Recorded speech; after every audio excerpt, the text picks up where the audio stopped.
नमस्कार, पॉलिटिकल बाबा में आपका स्वागत है। मैं हूं मनोरंजन भारती। ये पॉलिटिकल बाबा मैं बेंगलुरु से लेके आ रहा हूं क्योंकि विपक्षी दलों की बैठक का आज पहला दिन है और नेताओं के आने जाने का सिलसिला शुरू हो चुका है। यहाँ नेता लगातार आ रहे हैं। आज जो है एक डिनर मीटिंग रखी है कर्नाटक के मुख्यमंत्री सिद्धारमैया साहब ने, और जिसमें सोनिया गांधी भी शिरकत करेंगी।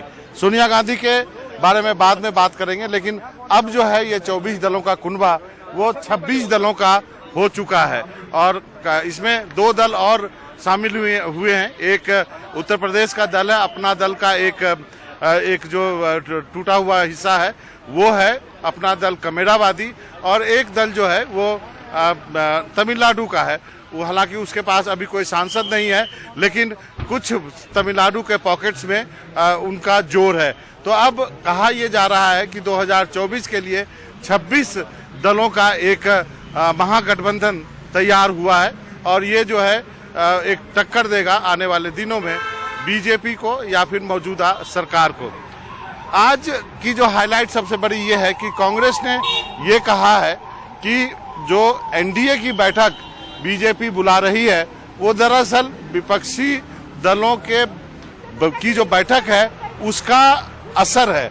यानी विपक्षी दलों के बीच जो एकता की बात हो रही है उसको देखते हुए बीजेपी ने अब एनडीए की बैठक बुलानी शुरू की है और वो भी अपने दलों की संख्या बढ़ाना चाहते हैं।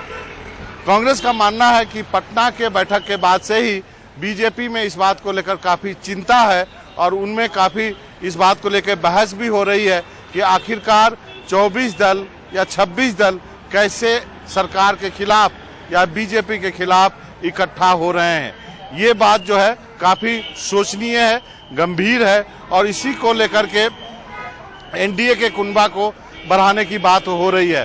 कांग्रेस का कहना है कि जो एनडीए पिछले दिनों जिसका नाम नहीं सुना जा रहा था, जो एनडीए एक तरह से भूत बन चुका था, उस एनडीए को जीवित करने की कोशिश बीजेपी क्यों कर रही है।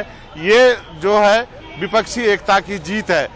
कांग्रेस ये भी मानती है कि एनडीए के घटक दलों में जो दल हैं यानी क्षेत्रीय दल, उनको बीजेपी और खुद प्रधानमंत्री ये कहते रहे हैं कि ये क्षेत्रीय दल जो हैं वो परिवारवाद की उपज है और वहाँ पे परिवारवाद होता है।